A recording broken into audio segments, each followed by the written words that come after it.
Hallelujah.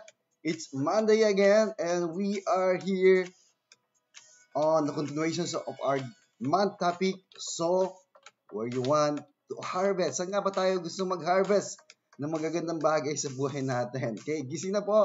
It's almost 10:02 a.m. in the morning. It's time for us to join and receive from the Lord. Again, this is New Day Morning Devotions and your host, Pastor Bon Asagra of Word for All Nations. I'm the youth pastor of Word for All Nations. And this month, we are talking about sowing. Hindi yung pananahi ha. Sow, yung pagtatanim where you want to harvest. Yes, hallelujah. So naka-second week po tayo. Last week, we started about, understanding what is sowing and reaping. So, good morning po to all who are joining us right now. Okay, I hope you are doing well and feeling ready. Are you ready to start this day with God's Word? Okay, ready ba kayo? Ako, I'm ready to receive from the Lord, of course. Okay, are you ready to receive from God? Okay, so let's continue to reflect. Today on our second week, we'll be reflecting on a powerful principle that runs through both life and scripture. Siyempre, kailangan may mga, a word tayo na pag-uusapan. We will dig deeper on that. But the title again, this week, our title is about sowing. Okay, sow where you want to harvest. Saan nga ba? Okay, saan nga ba natin gustong mag-harvest na magaganda sa buhay natin? Bawat bagay kasi, everything that we are doing, it's, whether we talk, you speak, every actions, that actually part of your sowing. Just as a farmer carefully chooses where to plant his seeds, family, we are called to be what? We are called to be intentional. Intentional saan, Pastor Bon? Of course, kailangan intentional tayo where and how we invest our time. Okay, kapag natulog ka ng maghapon, wala kang i-harvest. In the future, wala kang i-harvest talaga because you didn't plant, you did not sow.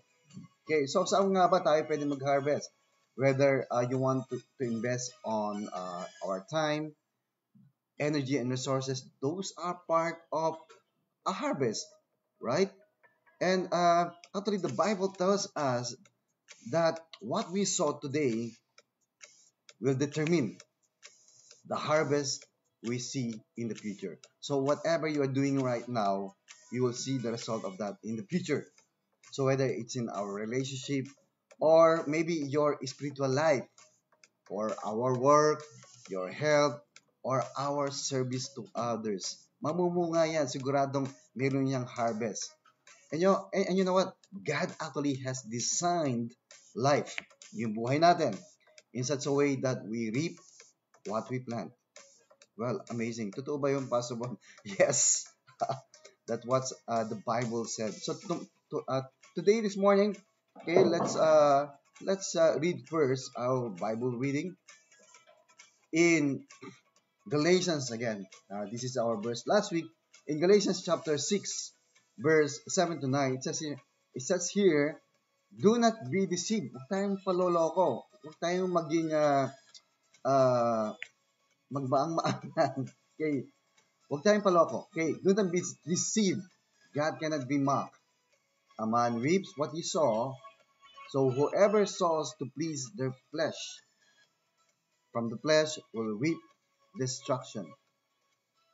For example, you have habits, you have things that you are doing not good for your body. You are smoking or you're into drug addiction. You will reap destruction. It says here, whoever sows to please, but whoever sows to please the Spirit, okay, from the Spirit will reap eternal life. Wow, hallelujah. We want eternal life. We want the plan and purpose of God in our life. Okay, so let us not become weary in doing good. For the proper time, we will reap harvest if we do not give up. Are you not giving up? Of course, let us not give up because this is the purpose and plan of God for our life. Amen? So, saan nga ba tayo magsusow, Pastor Bon? Maybe you want to sow into relationship. Maybe you want to sow in your spiritual life. Maybe you want to sow in your work, in your studies. So, bawat gagawin mo, dapat maging intentional ka related to what kind of sowing that you want to happen into or to harvest in the future. Maybe you are sowing for your health. You want to have a good health. You want to live a longer life. So, alagaan natin yung katawan natin. Right now, you do a sowing to improve your health. And then, of course, also, if you're thinking to sow into the kingdoms, into the God's kingdom, that's very good because you will sow a spiritual harvest, okay, an eternal life for those people that you are going to share today about the goodness of God, about the love of God. Of course, they will reap eternity.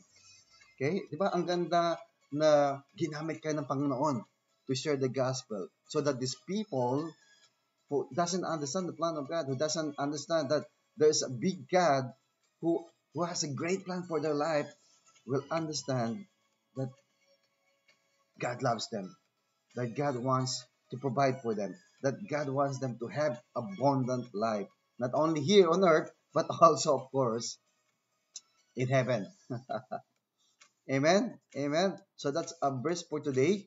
Okay. And today, I think it's good to continue to celebrate Jesus in our life this week, talking about what is the principle of sowing and reaping. So this morning, let's take a moment to think about those seeds that you want to plant. Sabi ko nga, be intentional. We need to be intentional. We want to plant a seed each day that will give glory to God. Okay? Tanungin natin sa sarili natin, am I sowing in the right places? Am I nurturing the things that truly matter? So, as we dive into today's devotion, okay, wherever you are, maybe you are in your car or you're working or maybe in a school, in the campus, wherever you are, maybe you are in your house, maybe be encouraged and be challenged to sow with a purpose. Let's sow with a purpose. Ito yung heart ng Lord, no? Sowing with a purpose. Trusting that God will bring forth a harvest in His perfect time. Let's pray. Lord, we thank you that this morning, in New Day Morning Devotion, the opportunity to reflect on your word is here. We want to understand what is the meaning of sowing and reaping. What is the principle of sowing and reaping? Guide us, guide our hearts as we learn about sowing seeds of faith, love, and righteousness that you have for us. This morning, may we be fruitful in every area of our lives, thinking about those things that we want to sow according to your will. In Jesus' name, amen and amen. Amen. Let's continue to thank God and worship God. Let's have our Word for All Nation worship team with the endless praise this morning. Hallelujah.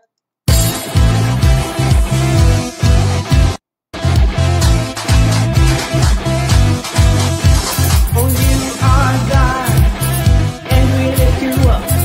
Keep singing, keep praising, we won't stop. Giving all we got, it's your worthy of all glory. Oh, there is no other, you are forever. Lord over all,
Amen. Thank you very much, praise and worship team, for that wonderful endless praise.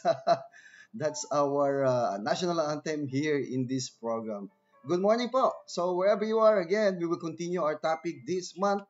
We are on our second week talking about how and where to sow. So, kung gusto mong malaman kung papaano yung sowing and reaping, let's talk about sowing and reaping. Today, okay, on our topic, sow where you want to sow, our uh, weekly theme is about, yeah, understanding the principle of sowing and reaping. Yes, principle of sowing and reaping. But anyway, before we start, before we talk about this, I want to greet all those who are joining us right now. We are live coming to you from Quezon City. Thank you, Aclea Blanco Rabilo. Okay, Rabilo talaga. Yes, of course. Congratulations for that. For joining us. Also we have Kenny Lagamo in the house. And of course, Pastoral Vicky Mata and Pastor Paul is joining us today, this morning. Of course, I want to thank my assistant beside me, Maya, joining us on this topic. So, where you want to sow. So, paano ba natin maunawaan talaga ang kahalagahan, ang ibig sabihin ng sowing and reaping? When you talk about sowing and reaping, okay, sowing is actually a biblical principle. Okay, familiar tayo dyan. It's actually a biblical principle that reflects the natural law of cause and effect. Sa English, pinag-aaralan natin to. I have a class with my kids doing a homeschooling. And there's a story that we actually ask them what will be the cause and effects. And often, okay, we use this to describe both physical and spiritual realities. Paano ba yan, Pastor Bon? You know, okay, sowing, when we talk about sowing, it refers to the act of planting seeds. Marami kasing uri ng seeds. Kala natin ang seeds lang is yung buto ng prutas o buto ng vegetable. No, there's actually things that we need to understand when we talk about seeds. Kasi seeds symbolize actually also, una, the choices. Okay, Kenny, remember ha? The choices, the action, and investments we make in life. Kaya nga sa introduction natin, sinabi ko, be intentional. Okay, whatever you are sowing, be intentional. Saan mo gusto mag-harvest? Then you have to be intentional. Because sowing, no, this can be good or bad. And they can take place in areas of our life, such as in a relationship. Kung meron kang desire pero hindi ka naman nagsuso, hindi ka nag-i-invest. What's the use of just desiring? No, you have to invest in such relationship. If you want to have a good work, you have to invest, do things related to work. Maybe you can actually improve yourself in such area because you want to have a good part and of course also to be a blessing. Maybe in your spiritual growth, hindi tayo parating baby. You have to read the Word of God. You have to do your daily devotion. You have to have a personal relationship with God and continuous encounter with God. Amen. Or maybe on your finances. Kung meron kang pinaplano in the future that you want to travel, you want to buy these things, of course, you have to sow. Be intentional on how to improve your finances. Or maybe in your behavior, in your habit. Those are kind of sowing. Before, sabihin natin na you sleep early, you sleep late, and then you wake up late too. Baka naman pwedeng baguhin natin that, you sleep early and you wake up early. Because there are actually system in our body that can be connected to our health. Kung gusto mo magkaroon or i-boost yung immune system, you need to do that. That's part of the sowing. Another thing is actually reaping. When we talk about reaping, okay, the principle of sowing and reaping. Reaping is actually a process of harvesting. Kung ano yung pinunla mo, kung ano yung tinanim mo, it's time naman to harvest. Okay? Harvesting, reaping is actually a part of our harvesting or gathering. That's actually a result, yung pinaka naging resulta of what has been sown, kung ano yung ginawa mo, kung ano yung pinunla mo, kung ano yung tinanim mo sa sarili mo. It represents the outcomes or consequences we experience based on the seeds. Ano ba yung seeds? The seeds can be actions or decisions that we planted earlier on our life. Maari yung pinunla mo ngayon na action can result into a good things in the future or next month or tomorrow. It can be also result in bad things naman kung you actually planted a wrong behavior or wrong actions or wrong decision. You know, there's actually a biblical context on that. And the principle of sowing and reaping appears throughout the scripture in the Bible.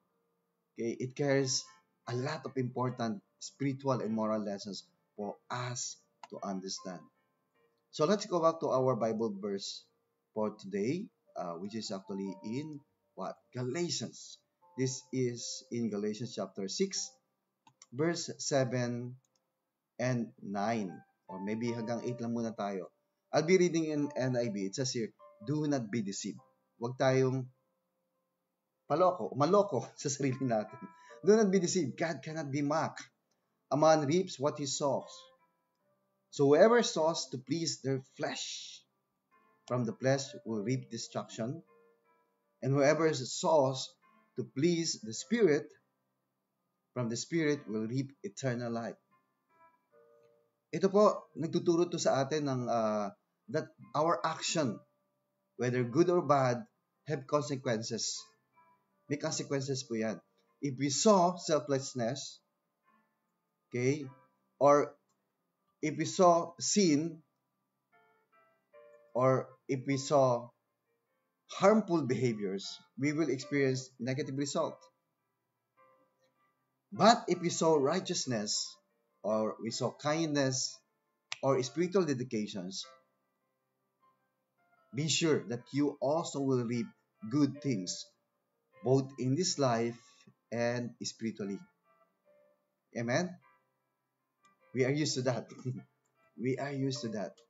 We have to understand that whoever sows sparingly, as 2 Corinthians chapter 9 verse 6 says, will also reap sparingly. Kung nagtanim ka ng marami, no, kung yung ibang seed hindi mamatay man, but may mga seed na mabubuhay yan, kay manganganak yan, at mamumunga yan. And whoever sows generously, sabi ng 2 Corinthians chapter 9 verse 6, will also reap generously. Right? Here, ang focus natin on understanding the sowing and reaping is that on generosity and the blessing that come from giving freely from our heart, because this is the heart of God. Okay, He gave His Son, the only begotten Son, our Lord Jesus, to die at the cross so that we can be saved. So the more we invest in good things, like what the Father did for us, the more we invest in good works, kindness, or helping others, is the more we will experience God's blessing in return because of the principle of sowing and reaping. We are not doing this to earn things from God or to earn more blessing or abundance from God because He already gave us. But actually, you have to remember that there is a principle on earth that we cannot change. Amen? There are principles on earth that we cannot change. But God, the good thing is that God changes. God changed it for His children, that we can now earn a good harvest for us. The concept of sowing and reaping is a fundamental principle found throughout the Bible. And just like a farmer, which carefully plants seeds and waits for them to grow, kung ikaw ay naka-experience na tumira sa probinsya, you know how the farmers do, the choices they make, the actions we take actually, and comparing to if we are doing that, the investment that we put on relationship, careers, and spiritual growth determine the kind of harvest we will reap in the future. Amen? So remember what Galatians chapter 6 verse 7 to 9 is telling us. That whoever sows to please the Spirit, from the Spirit will reap eternal life. Gusto natin yon. So the Word of God says, do not weary. Let us become not weary in doing good. Pagpatuloy natin yung magagandang bagay na ginagawa natin. Because that's actually a part of sowing in the land. Sowing everywhere we go. For at the proper time, okay, we will reap a harvest if we do not give up. You know what? That Pastors Robert and Irene actually saw before in their past. But you know what? They got the harvest recently when Pastor Robert actually was confined in the hospital. Okay, that's a blessings that they have.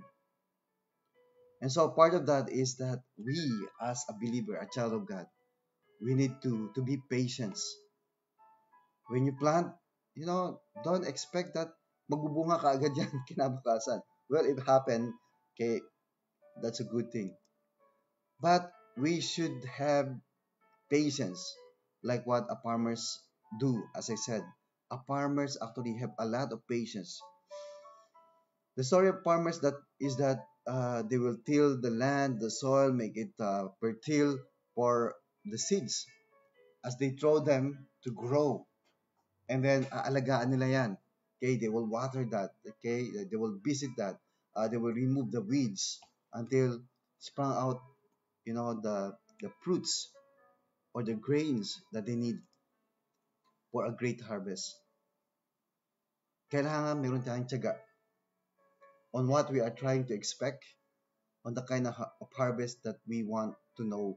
Kasi ang farmers, hindi naman overnight yan. Hindi naman agad-agad. Right? There was a man actually who owned a small piece of land. And one year, he decided to plant wheat. He worked tirelessly to till the soil, plant the seed, and water them faithfully. Kailangan kasi, di ba? However, after a few weeks, he grew impatient because he didn't see any growth. Frustrated, he thought about giving up. But his neighbor, an experienced farmer, sabi ng kapitbahay niya, reminded him to keep tending his field. Alagaan mo lang yan. Okay, just wait a while. And in time, the wheat will begin to grow and eventually produce an abundant harvest. You know what? In life, it's like that. Like the farmer, we need patience in our lives when we are actually waiting for a result, something that we want in our life. Whether it's our personal growth, okay, whether it's your relationship that you are waiting for, or a spiritual journey, the harvest won't appear immediately. Hindi agad-agad yan. But if we continue to sow good seeds, okay, on that particular part that you are actually intending to reap a harvest, you sow good deeds. You inalagaan mo yung seeds na yon. Okay? Through acts of kindness, prayer, and faithfulness, you will see the fruit in due time. Amen? You have to believe in that. James chapter 5 verse 3 it says here, be patient then, brothers and sisters, until the Lord's coming. See how the farmers wait for the land to yield invaluable crops. Patiently wait Him for the autumn and spring rains. Napakagandang illustration nito, no? Be patient then, brothers and sisters, until the Lord's coming. pinapaalalahanan tayo that there is a coming to come. Jesus is coming back for us. My wife is at the back. Yeah, she's assisting me. So until the Lord's coming, okay, remember that the harvest will come. Like a farmer, okay, wait for the land to yield its valuable crop, patiently waiting for the autumn and spring rains. Hallelujah. Amen. James chapter 5 verse 7 says here, be patient then, brother and sister, until the Lord's coming. See how the farmers wait for the land. Kaya huwag tayong mapagod din sa pagpunta sa church, pag-attend ng mga mission. Let's flow on what God wants us to do in the ministry. See how the farmers wait for the land to yield its valuable crop, patiently waiting for the autumn and spring of rains. May mga kaluluwa na kailangang ma-harvest. You too, be patient and stand firm because the Lord's coming is near. Don't grumble against one another, brothers and sisters, or you will be judged. The judge is standing at the door. Okay. Amen. You know, God loves you. God loves us. And He wants you to harvest a good seed that you have planted. There's another story that I want you to know and to understand more what is the principle of sowing and reaping. This is about the investment that paid off. What is that, Pastor Bon? You know what? There's actually a young woman, ang pangalan niya is Sarah. She was struggling in her career and feeling overlooked for promotion. So instead of becoming discouraged, ang ginawa niya, she chose to invest in her own development. Yung sarili niya, ano pa yung gift, ano pang talent na binigay sa akin ng Panginoon. She started taking night classes, learning new skills, and volunteering for projects that would allow her to grow. And you know what? Over time, this small investment started to pay off. A few years later, her boss recognized her. Yung talent ng gift, yung mga bagong kaalaman niya, recognized her dedications and knowledge that she had, and offer her a position she had long dreamed of. Amen? So, where we choose to invest our times, remember this, our energy and resources matters. If Sarah actually had spent her time complaining or blaming others, she would not have reaped the reward she did. Hindi niya makukuha yung position na gusto niya. But you know what? Instead of complaining or grumbling or blaming others, what she did is she invested on herself. She improved herself. By sowing seeds of growth, diligence, and self-discipline, she reaped a harvest of success. Hallelujah. She reaped a harvest of success. You know, Proverbs chapter 12 verse 11 says here, those who work their land will have abundant food. Kasi hindi mo pinabayaan yung land mo for the seed. But those who chase fantasies have no sense. Are you just fantasizing? Are you just desiring? Nothing will happen if you are just fantasizing or desiring. It won't happen. You have to go to the land, till it, and then sow seeds. Amen? Sow seed.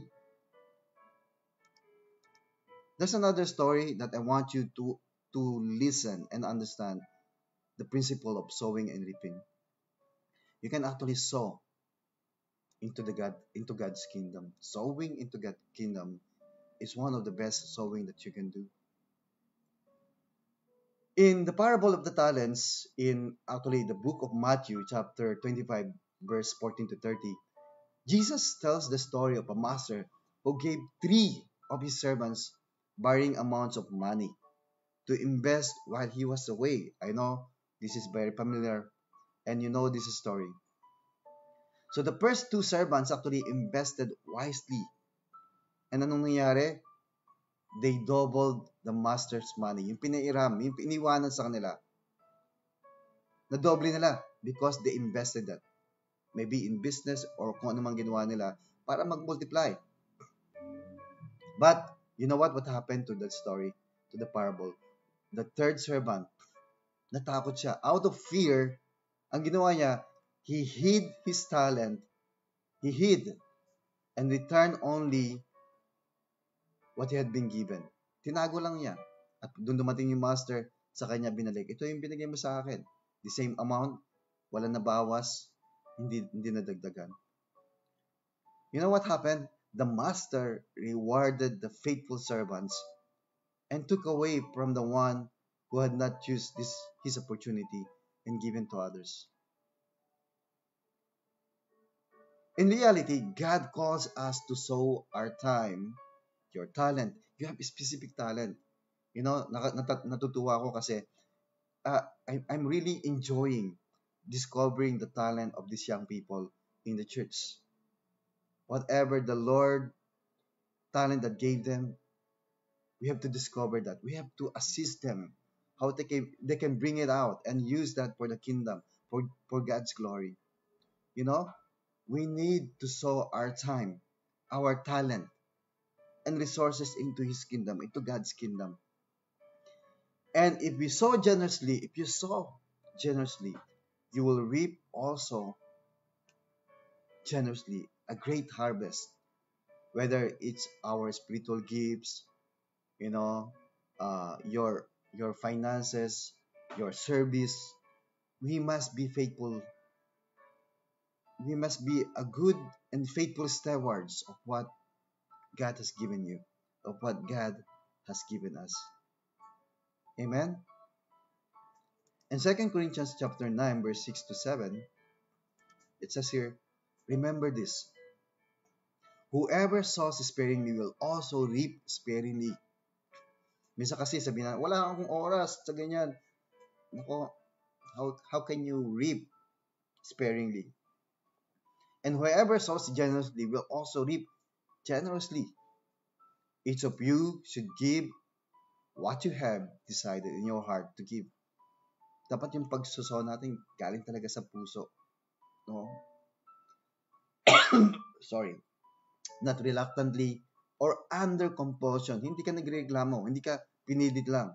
Because if that's so, it is not coming from your heart.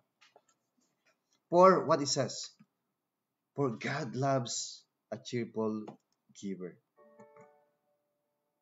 God loves a cheerful giver. Are you sowing in the kingdom? I don't know whatever you are sowing. Saan ba tayo dapat mag-sow? Sow where you want to harvest. Amen? And of course, you have to expect a great harvest. We want to expect a great harvest. Balik tayo. Sow where you want to harvest. Maybe you can sow in a relationship. Maaari ngayon single ka pa rin. Gusto mo, Lord, magkaroon ng relationship, ng makakasama sa buhay. Are you investing time or are you investing love? Or sometimes, meron kang kapamilya na gusto mong maging okay kayo. Are you investing forgiveness into the relationship that matter most? Jesus calls us to sow love into others. And through that, we build deeper and lasting connections. Amen? Saan pa ako pwede mag-sow? So where you want to harvest, maybe sow in your spiritual life. Is God calling you to be a pastor? Okay, make time to pray and read His words. Go to Bible study or, go to a Bible school and keep fellowshipping with the pastors. Okay? Because what you sow into your spiritual life today will determine your strength and your resilience in the future. What else, Pastor Bon? Maybe you want to sow in your work. Or maybe you want to sow in your study. Okay, hard work, dedication, and perseverance bring results.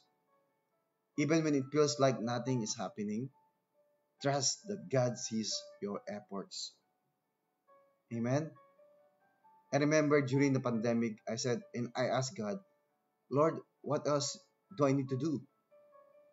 So I enroll online. I study how to edit, videos, and I open a teaching, free teaching online how to edit a videos. Pastor Norman is one of my students at that time. And look at now, Pastor Norman is doing well in the media ministry. Amen.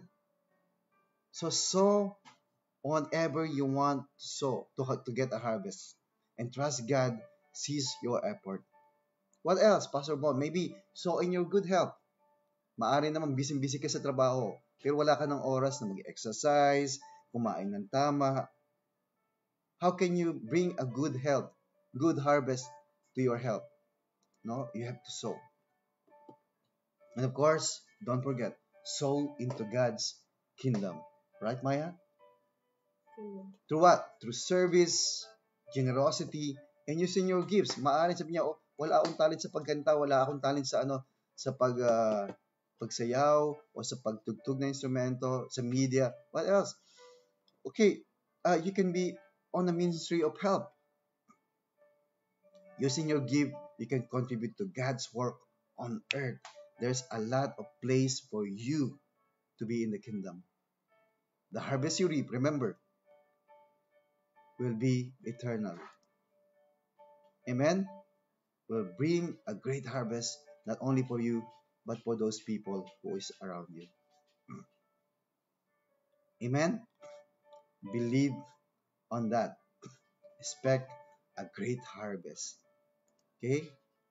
So for applications, what are your takeaways? Remember, you can sow in a relationship. You can sow in your spiritual life. You can sow in your work or studies. You can sow in your health. And you can also sow in the kingdom. Amen. Hallelujah. You know what? Those who sow with tears will reap with songs of joy. Sabi ng Psalm 126. But those who go out weeping, carrying seeds to sow, will return with songs of joy, carrying sheaves with him. That's a beautiful illustration that God loves you and He wants you to harvest great things for your life. Now He who supplies seed to the sower and bread for the food will also supply and increase your store and seed, and will enlarge the harvest of your righteousness. Great principle that God has given us to remember that the principle here on earth to receive those material things or the harvest that you are expecting is always connected to the word and promises of God of sowing and reaping. Maybe you don't understand the love of God yet. Why don't you receive God and understand His great plan for your life? John 3:30 says that those who believes in the Son has eternal life. You want to have eternal life? Okay, but whoever does not believe in the Son will not see life, but the wrath of God will rest upon him. Hindi naman yung wrath na galit, but actually, there will be a punishment that can actually harm those who will not believe God. This is actually prepared for the enemy, but that's not the plan of God for you. So let's pray and believe God for a great harvest in your life. Father God, say this prayer. I believe in you, that you have a great plan for my life, that you want me to receive a great harvest for my life. Thank you, Father, that you sent Jesus, your soul, and sent Jesus, your Son, to die at the cross for me. At the cross, He died so that He can forgive me of all my sins and will be able to deliver me out of darkness, out of destruction, out of death. So this morning, Lord God, help me. I'm opening my heart. I want you to be my God and Savior. so that you can show me your great plan and purpose for my life. Come with me. I want you to be my God forever. In Jesus' name. Amen and amen and amen and amen. Hallelujah. Hallelujah. Thank you very much. If you pray this prayer, remember, God is with you. He promised to be with you. He has a great plan for your life. Okay? Keep on reading His Word. Okay? Discover His promises for you. And join us if you don't have any church. We have our weekly Sunday services in Fisher Mall. Fisher Mall is along Quezon Avenue. You can go to fourth level, Cinema 3, and join us. We want to fellowship with you. Amen. And you can also join us with the anointed program that we have here on the page, on our page, Word for All Nation. Okay. You will be blessed. If you are not residing in Metro Manila, you can continue to tune in with us.